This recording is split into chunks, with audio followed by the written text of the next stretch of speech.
Anong gagawin niyo mga kagoy-agoy upang si Mrs. pag gusto niyo maglambing hindi makatanggi? Siyempre, gagawin niyo po yung gawaing bahay. Palakag, huwag ka ng pala kung may papalahin dyan. Ayan, papalahin mo yan. Kung hindi naman, laba ka ito.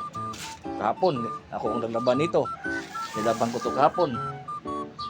May wawalis siya naman. May galing kalat, magwalis ka. Kagaya nito. Walis ka dyan. Kuha ka ng daspan, walis. Yan, walis ka. Tulungan mo siya sa gawaing bahay. Yan. Sasaing ka. O, diba?